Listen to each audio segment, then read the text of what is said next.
If we had another pandemic, would we do the same thing? Would it be completely different? No. Well, how would it be different? We do science. We do evidence-based medicine. Well, the CDC is collapsing from the inside out, and top officials have just quit. They're just gone, completely out the door, citing lies about vaccines. Surprise there.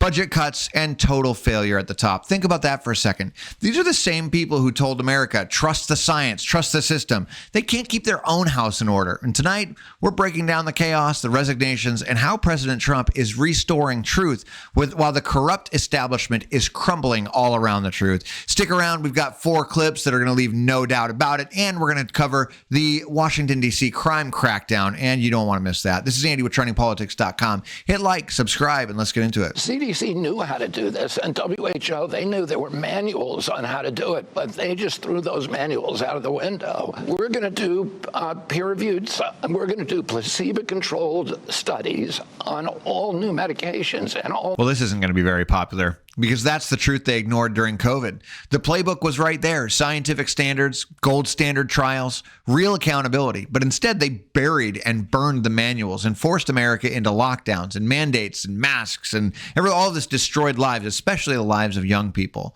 And now the people who pushed it, they're abandoning ship left and right. Which brings us to the next shocker. Now, tonight, right before this show, the CDC director is no longer there, Susan Monarez. And the HHS secretary back in March defended her, at that time his nominee, saying ex posts that erroneously attribute Biden-era tweets supporting masks, lockdowns, vaccine mandates, etc.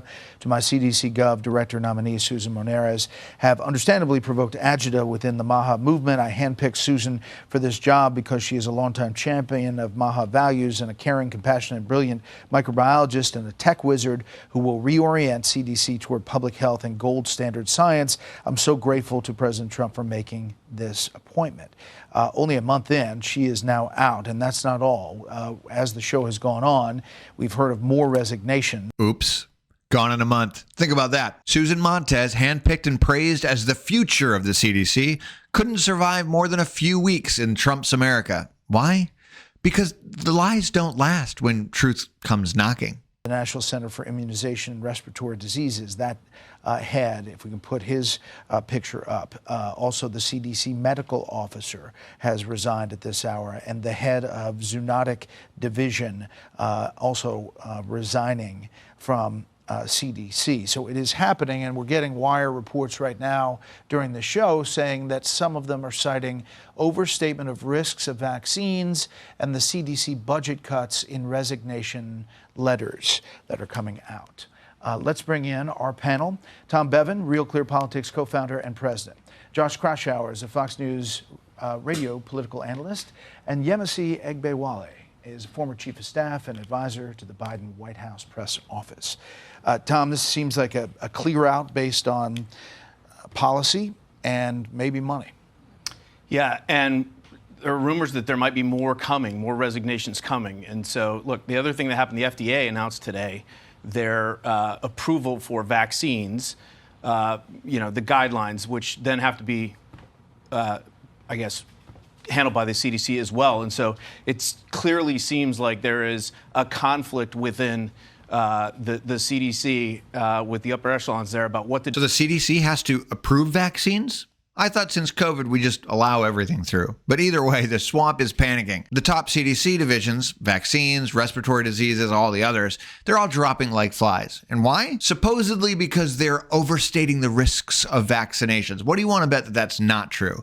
Supposedly because they're manipulating data. What do you want to bet that is true? And now they've all been exposed one by one, and they don't want to be on that sinking ship. Because remember, the same bureaucrats who mocked you for questioning mandates are now quitting in disgrace right now. But the chaos isn't stopping there. Washington's crime crisis is the perfect parallel. Now, you've heard it before that the definition of insanity is doing the same thing over and over and over. And as the swamp in the CDC is fleeing and flocking and running scared, the flock in the DC crackdown on crime is also exposing the swamp for what it is. We greatly appreciate the surge of officers that enhance what MPD has been able to do in this city. What we know is not working is a break in trust between police and community, especially with new federal partners in our community. We know having masked ICE agents in the community has not worked. Okay, but let's listen to some residents here. Navy Yard has kind of been a hot area before all the, additional security. It was a little dicey at times, especially at the later times in the hour. I would see fights break out whenever I was just walking home, but now it's a lot more quiet. I welcome it, and I think it's a great idea. And I have noticed that they have been cleaning some of the graffiti off in some of the areas, like on the highways and that kind of stuff. What about the fallout of all this, Tom?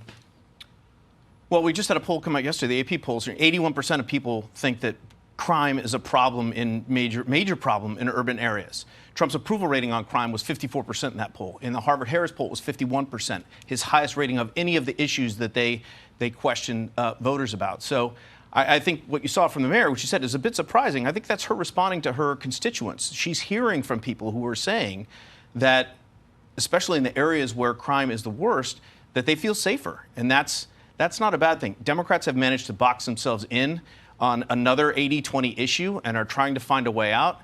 And I think the mayor has recognized that, and she's obviously in the middle of it. Josh, that AP poll, we referenced it on the big board. The 81% is a major problem, minor problem, 18%, 1% not a problem. And then you look at the other poll in there about federal interventions in large cities. We could put that up.